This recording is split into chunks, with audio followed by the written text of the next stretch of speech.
Okay, so shall we kick things off? Good morning, good afternoon, and good evening, depending on where you're calling in from. And thank you very much to everyone for joining us.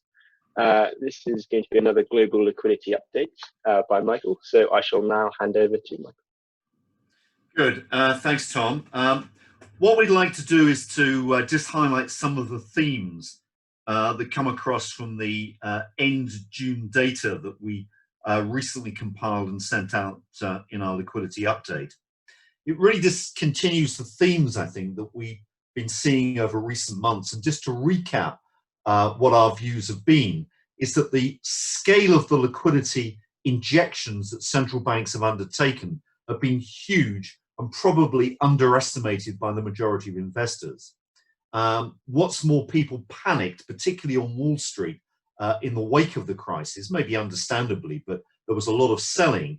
And what you're now getting is that sort of redress where markets are getting traction under the weight of liquidity, and that liquidity is beginning to spill out more generally globally and into other asset markets. Now, just to sort of frame that, if you try and put a number on the scale of the liquidity injections, comes to a figure of something like 5 times. So relative to 2008-9 GFC, global financial crisis, the amount of liquidity that is being injected into markets is just immense. Or if you look at the scale of the selling is enormous in terms of, sorry, I'm just going to see if I can, I see there's some noise coming on the screens. Let me just try and see if I can mute whoever that was. I think there we are. Maybe it's just feedback. Sorry, I apologize for that. Right. So in terms of the scale of the selling, it's been enormous. One of our clients, for example, sent us Fidelity that were basically suggesting that of all their equity holders, about 20% sold every single equity they had in the wake of the panic in late February through March. So that's really an extent of the scale of the damage. What you see in front of you is our global liquidity index, which basically is tracking back to the mid-60s. That normally ranges between 0 and 100. And what it did at end June was come in at a level of 85.5. So it's right at the top of its range. There's only been one period, if you eyeball the chart, which was right back in, I think, about 1967 or whatever, where you've actually had a higher reading, which was, again, another surge of cash that came into markets. That was pretty short-lived. But what we're looking at now is a fairly sustained increase, which, arguably could still go on for some months yet.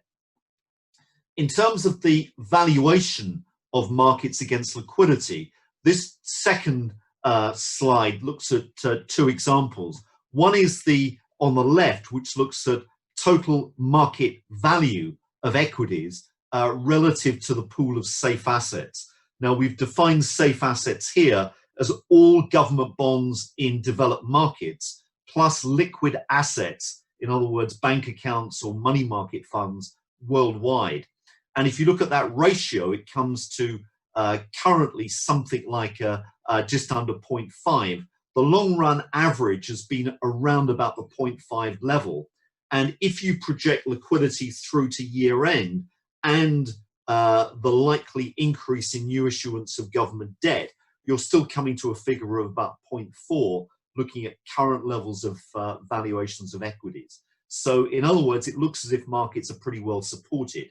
If you look at the right-hand chart, which is a simpler version, which is simply taking the value of all equity holdings divided by measures of liquidity, and liquidity here include funding measures, so it's not just bank deposits, but a broader measure of liquidity, exactly the same picture applies. So you're looking at current levels of just under 0.5. The long run average is about 0.52 if you look at that data. And if you project liquidity through to year end 2020, you're still looking at levels of about 0.42. So around about the lower end of that range. So it seems to us that, maybe there's not a great deal of impetus to drive markets up in the sort of way, fashion they've been seeing. But on the other hand, there's a lot of liquidity out there. And that's really the question. Now, how does that resolve itself And this chart on slide 4 is really one of the things I think we've all got to take in the back of our minds. And that is what happens to inflation and what happens to the response of equity and bond markets to rising inflation. Now, let me just point out the chart on the right first, which is looking at US M2 growth going right back to effectively World War I. And what that shows is the current surge in liquidity in context. And that really does stick out like a sore thumb. I mean, we've never had anything like this scale of liquidity injection before. And that's the thing I think to start thinking about. And one of the things that we highlighted, I think it was maybe a couple of months ago, is how inflation starts. And inflation tends to start generally when you've got supply shortages. And that was definitely a feature in the 1970s and 80s, where we saw a surge in inflation then. So it tends to come through in areas where it's for producers to supply goods. Now, if you take a look at the left-hand slide, what is illustrating is the valuation of different markets compared to inflation. And we've looked at bond in red, equity markets in yellow, and real assets in the dotted line. So what that basically is sorry, we're getting some feedback from somebody. I don't know who's got their microphone on. But what that basically is showing is that if you start to move through a higher inflation period, what that does is it changes the valuation and the relative valuation between bond markets and equity markets. So effectively, equities see a peak valuation at about 2% inflation. And as the inflation rate starts to tick up, so financial assets see generally lower valuations, but equities outperform bonds. Whereas the asset to start to move into is real assets. And that's one of the reasons that we like gold going forward and generally real assets. But gold is going to be the feature. And we've started to see more traction in the gold market. And that's really a feature that is spilling out from, from this excessive liquidity inflow that's been coming through from the US. And finally, in terms of the sort of the top 4 charts, this is what's happening in terms of safe asset supply. One of the things that we believe is absolutely critical in terms of understanding the liquidity backdrop and the market investment backdrop is how much safe assets you've got in the system. What we've had, paradoxically, since the GFC1 is basically a dearth or a scarcity of safe assets worldwide, particularly of US safe assets. What we're getting now is a very significant increase in safe asset supply, courtesy of the COVID crisis, but you're starting to see some really significant step-ups, not just in US, but also, interestingly enough, across the Eurozone, where the amount of supply of new safe assets is starting to increase very dramatically. And that could, ironically, be quite a positive feature for those economies. On the right-hand chart, what we're showing there is the effect of Federal Reserve purchases as the blue line, compared with coupon issuance by the US Treasury. The orange bar part is effectively rollovers or refinancings of existing debt, and the net new increase in coupons is the area in grey. Now, the reason for putting that chart up is you can see, in terms of what the Federal Reserve has been up to, it's been front-loading its purchases of US Treasuries in terms of QE, and that is now starting to fade away. So there's going to be a much more challenging supply-demand balance, which may well affect the fixed income markets, particularly if there are concerns about inflation through the second half of the year. And that's why we think that at the moment, the backdrop is very dangerous for fixed income. Now, we highlight that in terms of this chart on slide 6, which is looking at the 10-year term premium for the US Treasury market on the left-hand slide, with QE periods highlighted. And what that is illustrating is the fact, the plain fact as far as we see it, is that during periods of QE, what you find historically or traditionally is that term premia tend to rise. And during periods when QE is turned off, the white area in the chart, term premia collapse. Now, what we've seen through the months of this renewed QE program from the Fed starting maybe last fall in the US after the repo crisis, is that you've seen a lot of volatility in term premia. They've recently, in fact, one would have to say in June, probably taken another small dive down. But generally, we think they're under upward pressure. And the right-hand chart is just what you would expect to see, given the fact that the red line, which is safe asset supply growth in America, which is both US Treasury issuance and Federal Reserve liquidity injections, is slated to increase dramatically through the back end of this year. Whereas if you look at the yellow line, that's the term premium. Normally, they tend to move together. So there's a very, very real disconnect. And I suppose if you're a believer in yield curve control, you might suspect that that may continue. But we think it's going to be very difficult for the Federal Reserve to undertake this. Now, let me just catalog a little bit about the liquidity response in terms of the data. Slide 7 just illustrates that. And what it's trying to show is that you're now getting both on the left-hand slide saying that it's the US and other central banks are really participating in this growth. But what you're also seeing on the right-hand chart is that private sector liquidity is starting to motor up. And that is a significant feature. And it's something which is also a feature of China, which is one of the themes that we address in our monthly update. So you're beginning to see two of the sort of the clear changes as a result of this liquidity surge now appearing. One of them is that liquidity is beginning to spill out towards the emerging economies, and that is being helped by the fact that China is now upping its pace of liquidity injections, as we'll see in a moment. And secondly, if you look at what's happening to the US dollar, money seems to be moving out of the dollar quite definitively. And I'll address those 2 points in a few moments. Just to emphasize my earlier point about why this crisis is different, here are two charts which basically compare and contrast what happened ahead of GFC1, the period up from 2005 through 2010, and what's happened in, let's say, an equivalent 5-year period from 2015 to 2020. And you can see there the contrast in terms of liquidity injections. Then it was negative. Liquidity actually came out of US markets then in 2010, really because banks were the problem. Capital asset ratios were demanded to be raised by regulators. This time they've actually relaxed capital asset ratios. So banks are being encouraged to lend. If you look at these charts, it's even more dramatic. And this is basically illustrating a number of the features that we're seeing. The top two ones are really comparing what happened in terms of 2008-9 with 2020.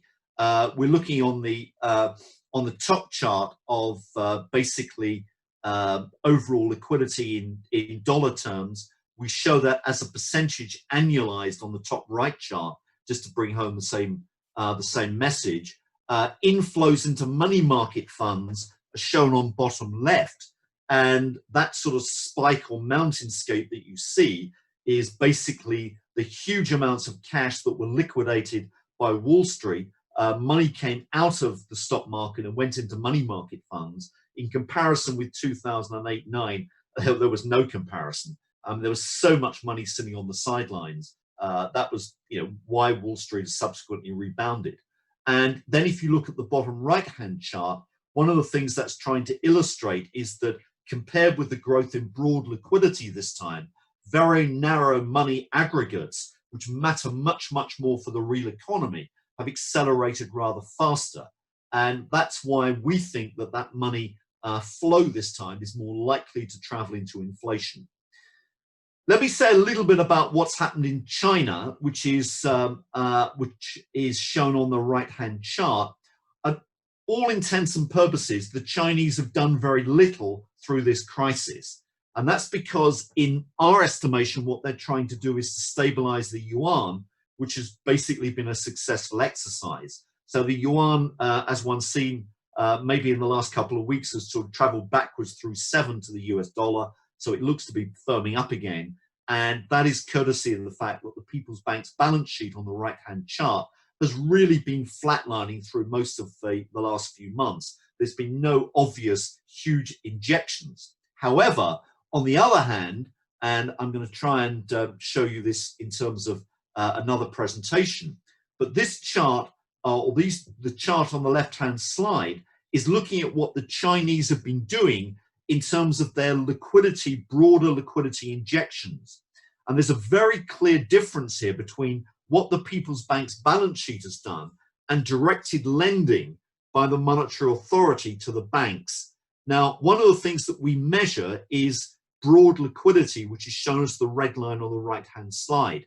And this data goes back to 2014, and what it's showing is the scale of China's liquidity injections of broad liquidity through the banking system. So this is just basically telling the big banks, lend more to particular industries. And we compare that with another variable that is often watched by analysts, which is called total social financing. Now, we're not very keen on total social financing because there's a lot of double counting in the data. The data is not seasonally adjusted, and it also doesn't take into account some peer-to-peer lending. So we adjust it, and the number that we get is this broad liquidity measure. They're broadly trending about the same level, but they have very different characteristics. And what you can see very clearly in the last 2 months is that the Chinese have basically started to increase broad liquidity very significantly, while at the same time holding the People's Bank's balance sheet down. And to give you some idea of how much they've held that down, through June, they withdrew about 780 billion yuan from the money markets. So they're keeping money market liquidity tight, but they're actually pushing in broad liquidity into industry and into in the real economy and some of the smaller banks or the provincial banks. So China is definitely upping its liquidity game. Now, what does that mean? Well, the interesting chart to compare that with is the right-hand chart. And what that's looking at is the Asian liquidity cycle compared with a sort of notional or long-term constant cyclical pattern, which is the red line.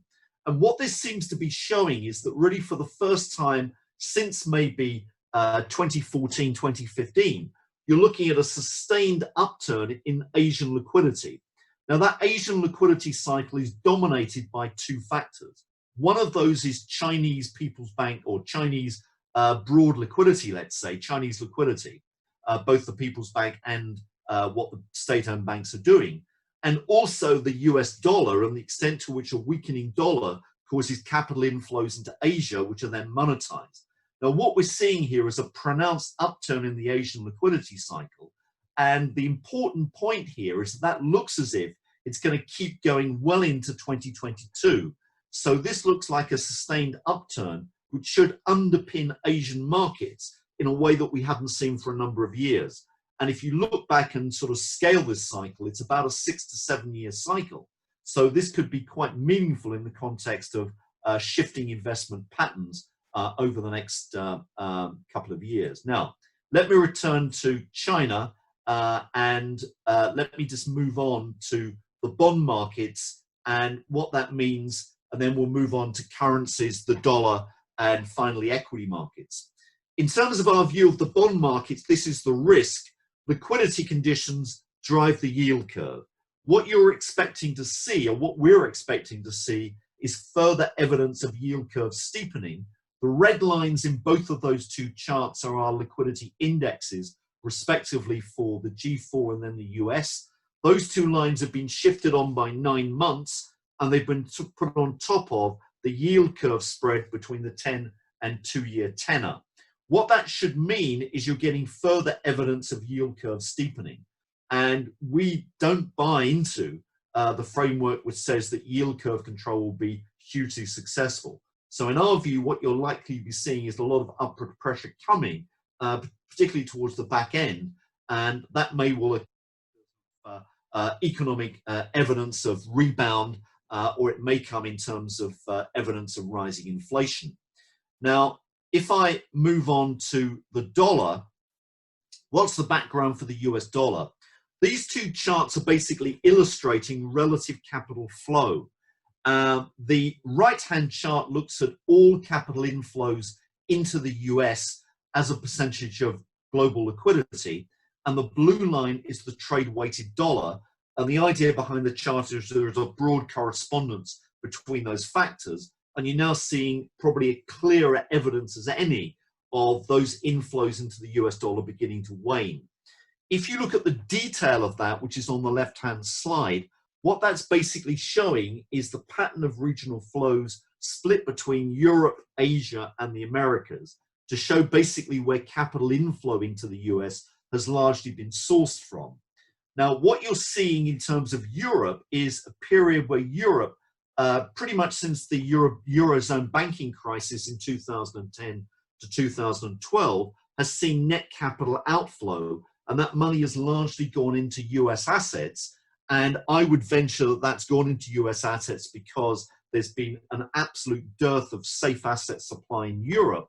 So European institutions have had to source their safe assets more and more through the US Treasury market. What you're also seeing, or what you also saw, was money flows from Asia basically collapsing really around the period of 2015, 2016. That was largely coincident with the anti-corruption drive that Xi Jinping in China enacted, alongside the dropping of exchange controls temporarily for to shoehorn the yuan into the IMF's SDR unit. That was a temporary window, and capital basically fled largely into the US dollar. So if you look at these two components, the shortage of safe asset supply in the Eurozone, plus the outflows of capital from China, that now seems to be addressed, and you're looking at upward trends in both of those two series. That is coming at the cost of the dollar, and therefore what we would suspect is you've got pressure on the dollar to come down now. Now that is being reinforced by the huge supply of Fed liquidity. And if you look at our maybe standard chart here, which addresses the internal dynamics of the dollar, what this is basically showing is the reasons why the dollar may roll over. Now let me just walk through this analysis. The left-hand chart is monitoring US private sector liquidity, which includes these capital flows, which is the yellow line, and the red line is Federal Reserve liquidity. Generally speaking, when the yellow line, private sector, is above Fed liquidity on the chart, that net gap or spread, which is what we call our Forex risk gauge, tends to support a stronger dollar. When the red line is above the yellow, you get the opposite. You tend to find that the dollar weakens. Now, that differential is plotted on the right-hand chart as the Forex risk index, and the trade-weighted dollar is plotted alongside, but the Forex risk has been advanced by about 12 months. So what that shows is the conditions now for the dollar to broadly roll over. And essentially what this is saying is if the momentum of private sector liquidity creation is maintained and the Federal Reserve is tight, you'd expect the dollar to be strong. If on the other hand, you're seeing a loss of momentum in private sector liquidity and the Fed is very aggressive, as now, that red line, the Forex risk index, comes down and the dollar should be rolling over. And that's broadly what we are seeing. If you take a look at the next slide, that's looking at emerging market currencies and the gold price. And let me just turn to each of those respectively. The left-hand chart is exactly the same analysis done for emerging market currencies of looking at the balance between their private sector liquidity and their central bank liquidity benchmarked against what the Fed is doing. That's the red line. And that is saying what you would expect emerging market currencies to do. So if the red line goes up, emerging market currencies strengthen. The yellow line is the JP Morgan emerging market Forex basket. In fact, it's the deviations from the trend in that series. And that is plotted with a 12-month lag between the two series. So in other words, the red line has been pushed on by a year, so it predicts. And what this is trying to illustrate is when you get major crises in emerging markets, which tend to be Forex related. Now, what you've seen this cycle is a sell-off in EM currencies and clearly some panic in the emerging market arena. But now you're looking at a bounce back. EM currencies are strengthening. Money is flowing back into emerging markets. You're seeing emerging market policymakers being able to monetize a lot of these inflows. And according to where the red line is sitting, you'd expect further strength or equally further monetization coming in the emerging market world. So this looks, I think, very upbeat. Every emerging market crisis is first and foremost a currency crisis, and I don't think we've got the preconditions for it this time around. It looks as if you're going to get stability in these units, and that's got to be good for the emerging market world. Too many people panicked in February and March. There was a lot of spurious talk of people saying that money was flooding out of emerging markets, lots of liquidation. We've now had the benefit of 2 or 3 months data, official data, to show that was complete rubbish. There wasn't huge outflows. The numbers, there were outflows, but the numbers would absolutely pale relative to 2008-9. The outflows from EM this time were about 1/5 of what we saw in the GFC, so virtually nothing. And some countries like India are actually been seeing net inflows throughout the period. The right-hand chart is looking at the gold price and what drives the gold price. Gold is shown as red there. The yellow line is the average liquidity injection of the US Federal Reserve and the People's Bank of China. Broadly, we think that those are the two key drivers of the gold price. And broadly, both of those have got to start increasing or continue to increase. So we think gold is very well underpinned here. And basically, in our reckoning, it could easily go to 2,500. Why choose 2,500? The answer is that if you look at the total value of debt stock worldwide, to get that debt stock relative to GDP in some order, what you would need is to devalue debt by the equivalent amount of a rise in the gold price to standardize it in fixed gold terms by the magnitude of a rise from around 1,800 to 2,500. And that would be the long-term average. Now, let me sort of finish on the equity view and where equity markets are. One of the things we like to do is to gauge equity positioning relative to portfolio holdings of other assets. And what you see here on the left-hand chart is the breakdown of total asset holdings split between equities, fixed income, emerging markets, precious metals, etc. And on the right-hand chart, what we've done is to create an indicator, which is the positioning in risk assets relative to safe assets as a normalized series, which averages 0 and has a standard deviation of about 20 units. And that's the index that we refer to as risk appetite. And that is shown as the red line. The yellow line on the same graph is OECD economic growth, and the two align pretty neatly. What you're beginning to see is, after the huge sell-off in equities, beginning to get a rebound. And generally speaking, this series sees very strong mean reversion. And the mean reversion tends to come through an adjustment in risk asset prices. So where we are right now, we would expect to see further gains in risk assets. And if you look at a long-term history, which is, I think, in the slide pack anyway, at the back, it shows that if you buy down at levels of about -40 on this indicator, which is down where we were actually well below that in March, your average gain over a 2-year period is about +40%. So it tends to be very significant. In actual fact, as you'll see on this chart on slide 21, what that shows is where markets are now and where they got to in the sell-off. Now, to underscore the fact that there was a dramatic panic in the US, if you look at the scaling of the US chart on the top left there, you'll see that the normal bounds have been drawn at +40 and -40. Those are two standard deviations away from normal levels. most of the data series is contained within that bracket, apart from the fact that in March, we went right through the -80 area temporarily.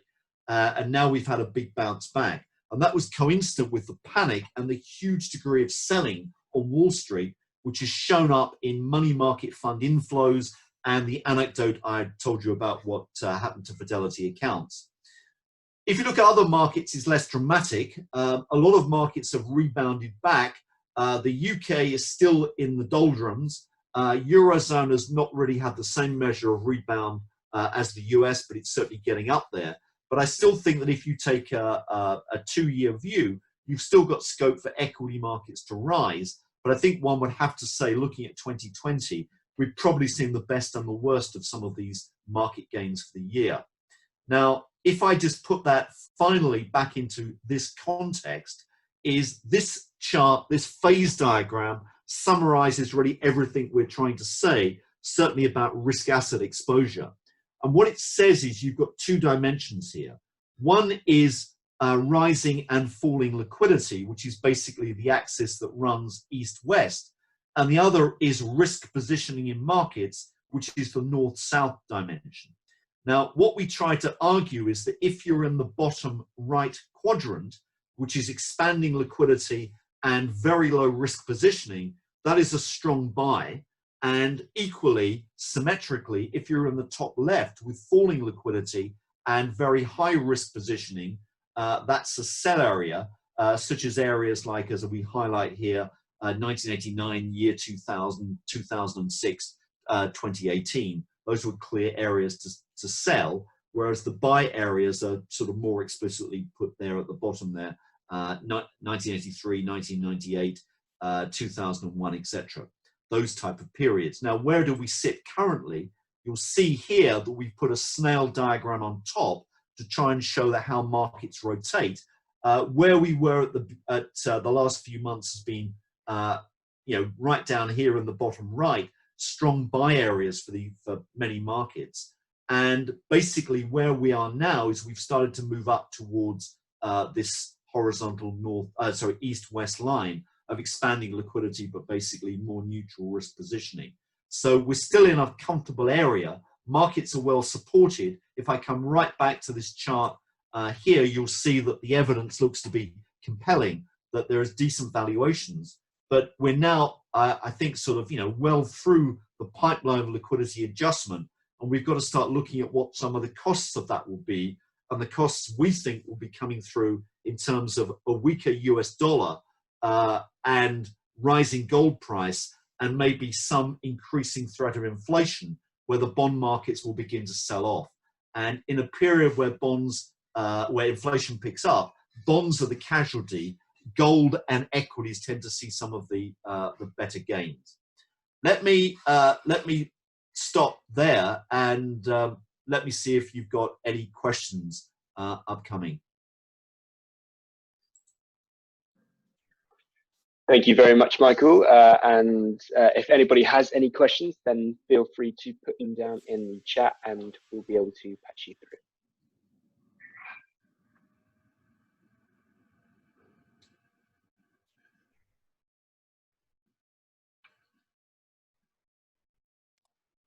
Sorry, can I just ask a question over the microphone? Go for it, yeah. Oh, great. Thanks as always, Michael. Very, very informative. I just wanted to ask you about the yield curve control. I mean, I get the point which you made in your last webcast that the amount of treasuries that they control are not sufficiently large for them to control the yield curve and to try to manipulate the yield curve. Do you see the potential for them losing control of the situation? Because as they try to, if you try to control something and the market thinks you're going to control it, and then there's an abject failure, you think there could be effectively sort of a massive sell-off in treasuries, and then as they try to stabilize the market, they get a knock-on effect. Do you see the potential for that at all? Yes, I think the issue is that you've got to look at where, what the yield curve control could be in the US if they enact it. And it's going to be very different from the sort of yield curve control that we've seen in Japan, which is many people's benchmark. It's very difficult for the Federal Reserve to control the long end of the curve for the simple reason there's not that much debt out there, or the market is pretty illiquid out there.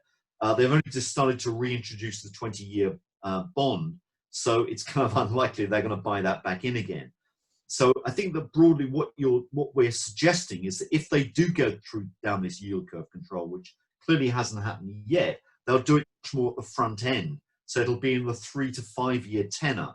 Now, what that really means is it's an extension of their forward guidance. It's not really yield curve control. So they've still got the potential to lose control at the longer end. And that's where you've got, I think, more of the tension, A, because of an inflation pickup, B, because you've got potentially a lot of coupon issuance coming there, and the Federal Reserve has sort of already done a lot of its QE activity. And I think the third thing is that you've got foreigners who have got a lot of debt. Now, on that question of holding debt, one of the large holders of US Treasury debt are clearly the Chinese. And one of the things that is facing the Chinese in terms of a dilemma is maybe how they interact with the US now, given the raising of tensions over this sort of trade war, capital war, or call it what you like. And the Chinese are going to have to want to diversify just to reduce their risks of holding the US dollar. And the euro or euro instruments have got to be got to offer some attraction here. And their ability to buy into euro debt has been compromised in the last 5 years because there really hasn't been very much issued or any quality stuff issued. But now what you're getting is this slated increase in, or this slated issuance of euro bonds because of the COVID crisis funding. And secondly, if you look at some of the small print of what Germany is doing and what France is doing in terms of fiscal stimulus, the numbers are kind of eye-watering that have slipped through here. Germany stands to increase its fiscal spending or its fiscal budget by maybe as much as 50% of GDP. I mean, these are unbelievably large numbers, and it's going to be funded by more bond issuance. So I think once you start to put this thing in a context of there being no unrelated event, it's going to be more difficult for the Federal Reserve to control the long end of the curve. The other thing to bring out is, what about the inflation risks? And if I can flash this slide up, if you can see this, yes, this is basically illustrating nowcasts with the pattern of liquidity across different markets. Now, the way that these nowcasts work is that the blue line, I'm just pointing out here for the US, is what's happening in basically the current quarter. The red line is what the nowcast is suggesting for the upcoming quarter. Now, we know that effectively the blue line is effectively still the second quarter, and the red is what the third quarter is saying. Now, although this may be leveling off at the moment, what it's basically suggesting is that you're going to get quite a pronounced pickup in US economic activity, which is exactly what the ISM surveys, both the manufacturing and the non-manufacturing, are saying. Partially, of course, these sort of latest lockdowns, but broadly, what they're all signaling is the pace of activity is going up. The other thing is, if you look on this left-hand chart, you'll see there, although the growth rate of Fed liquidity is still actually positive and probably quite meaningful, this surge is now well past. And one of the things you're beginning to see in the US economy, in the US Fed balance sheet, is actually even an absolute fall in recent weeks. And that's a bit of a puzzle given what they're slated to do. So to put numbers on it, the Federal Reserve balance sheet was about $6 trillion about 3 weeks ago. It's now below $6 trillion, it's falling. And most people's estimates are that it will end the year at about $9 trillion. Now, it's got to go some to get there. And the problem is that the take-up of a lot of these Fed support schemes has been de minimis. So a lot of the increase or slated increase in the Fed balance sheet that you or what one was expecting to see over the coming 6 months because of the credit support mechanisms or support to the credit markets, etc., have just not been taken up. So of the, I think it's something like 4 to 5 trillion that the Federal Reserve effectively committed to, only 3% has been taken up, which is a remarkably low figure. And that's why the Federal Reserve is struggling to expand its balance sheet right now, even though it may want to. Now, what I would infer from that is that maybe the US economy is not in the disastrous state that many commentators would say, if there is not that demand for liquidity or to be taken up. And that's why the Fed is struggling. And that's what this data may be saying. So if you've got the past pipeline of huge increases in liquidity, to go back to the earlier chart about money supply growth, I mean, if you put this in context, which is just here, if you look at this chart, I mean, these are unprecedented levels of monetary stimulus. And I would say that that has got to come through with some inflation. So to finish answering the question, which is a long-winded question or a long-winded answer, I think the risks at the long end are high because you've got the concurrence of different events. One is that potentially people could be switching out of the dollar, which we know is an inflationary pickup anyway. Gold is going up in price, and you've got evidence of this monetary surge is perhaps starting to come through in higher inflation risks. So I would think the volatility in the bond market has got to be compromised now. And you're looking at historic lows in implied and realized volatility. I mean, it's unprecedented. So, I mean, you have a cocktail here of an enormous consequence, right? Because you've got inflation potentially creeping back in. You've got this, this surge of issuance. So, and you have potentially foreigners exiting the dollar. So that's a toxic cocktail. I would also remind you, which I'm sure you know, that the market makers are considerably weaker in the sense that their balance sheets are not the way they used to be in terms of taking on positions. So the liquidity in the markets is not that good. So you could have quite the bloodbath in the markets. Yeah, exactly right. I mean, if you look at, to echo your point, if you look at the capacity in the treasury market, relative to where we are even before the COVID crisis, I think I'm correct in saying that the amount of US debt more than doubled since GFC 1 or the GFC in 2008-9, but dealer capacity has actually shrunk since then. And now what you're looking at is another huge step up in issuance, and dealer capacity is going to be compromised more. And it's going to be more compromised in the sense that the banks are being encouraged to lend more out into the real economy, and they're the ones that are funding the dealer system. So I think the illiquidity in the market has got to be a risk going forward. Yeah. Good. Thank you. Do we have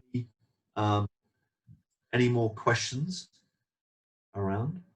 I can't see any, but yeah, Mike. Yeah. All right. Right. Can you hear me? Yeah, I can. Good. Hi. No, I just wanted to refer to your excellent article in the FT, Right. where you basically saying at the end you expect a stronger than European recovery and further gains in the stock market. You talked about the US market, and how do you see the European stock market? Is that sort of maybe coming back a little bit further now compared to the US? So where do you expect the European market?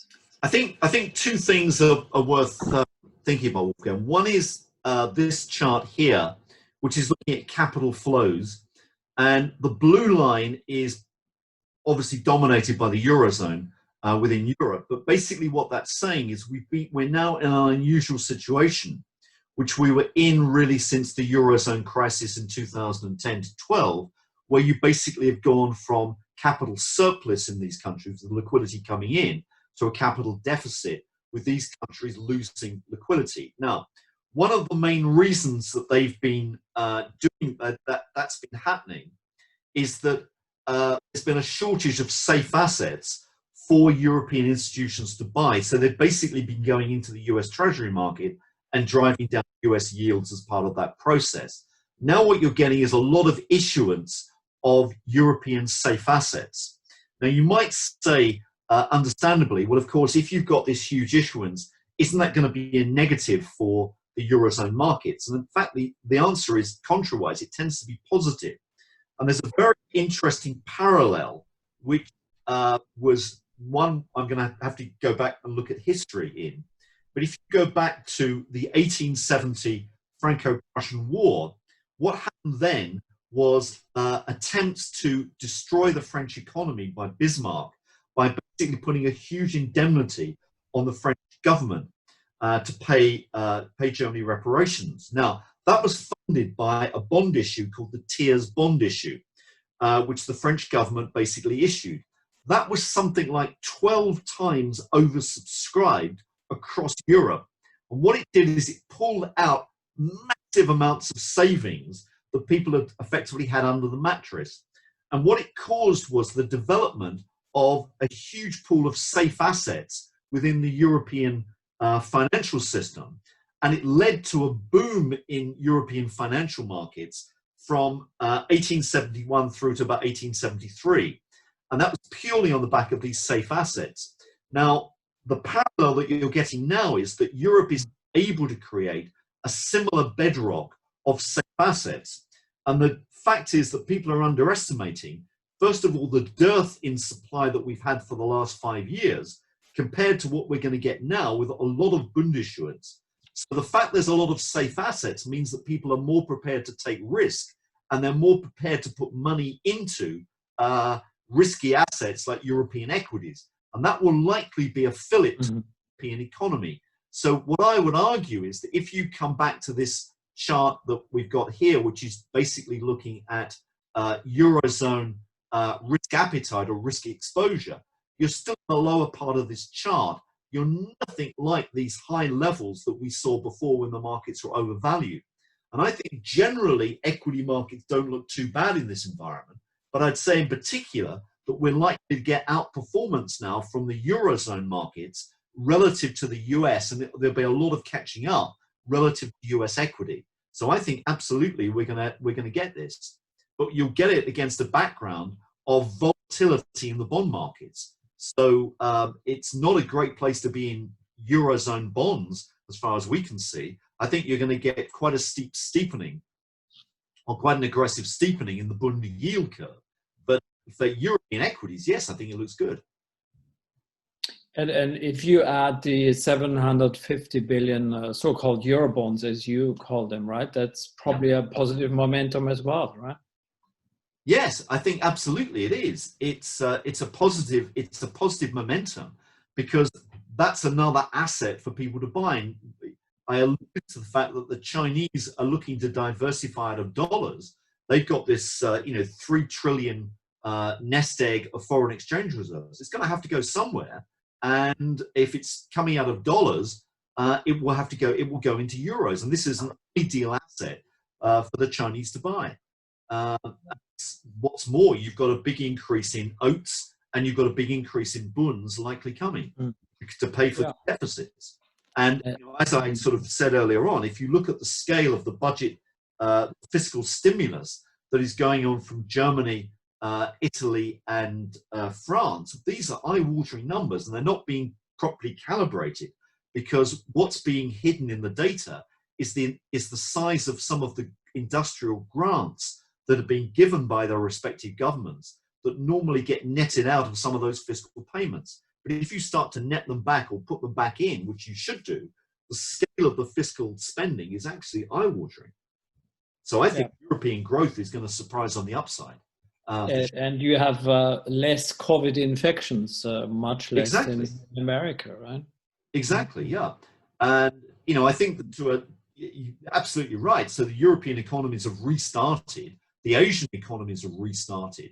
If you start to look at some sensitive commodity prices like copper, they're already moving up very substantially. So that's saying that industry is sort of getting back. And on the estimates that we hold anyway, the scale of the drop in world trade is nothing like as bad as some people have been suggesting, and that would, that would again support this idea that the world economy can pick up. But you've got this pipeline of liquidity feeding through now, which is going to cause some impetus, I would say, on inflation. And typically, inflation is normally a phenomenon that occurs. You get supply side disruption, which is clearly what we've had. Yeah, so I think it's fascinating because according to you, the Chinese, stimulus is obviously very important, and you get a positive momentum there. You can see it, and less COVID there, and Europe. You couple that with Europe, and you see how sick America currently is with all these political issues as well, and the COVID issues, and the inflation pickup, etc. So it seems that the world may be saved this time by China or Asia and Europe rather than the US, right? Yeah, I think absolutely right. Yeah, I mean, there was good reason why the US outperformed over the previous 5 years, because basically people wanted US safe assets. The dollar was there for the taking. And what's more, there was a deep corporate bond market that people could buy into. And so a lot of buying of safe assets came through US treasuries and AAA European corporate debt, AAA US corporate debt. And as that debt was bought and new issues came in, there was share buybacks which fed Wall Street. That process is now over, and it's Europe's turn. Thank you. Fascinating.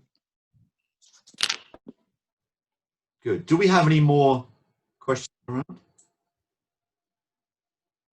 I can't see any in particular, but I don't know if there are.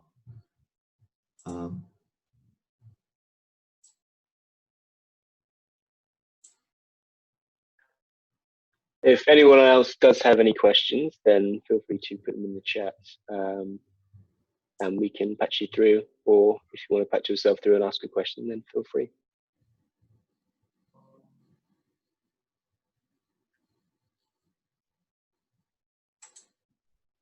Here, there's one here. Right. Okay. Oh, sorry. Someone's asking about. There's a question, but it's actually, can they get a replay or the slides? And the answer is yes. We'll be sending them out afterwards. Good. Okay. Well, if that's it, thanks everyone very much. Look forward to doing it again next time. Thanks for your time, and have a good day. Thank you very much, everyone. I will also be sending out our replay and slides, as Michael said. Have a good rest of your days. Thank you.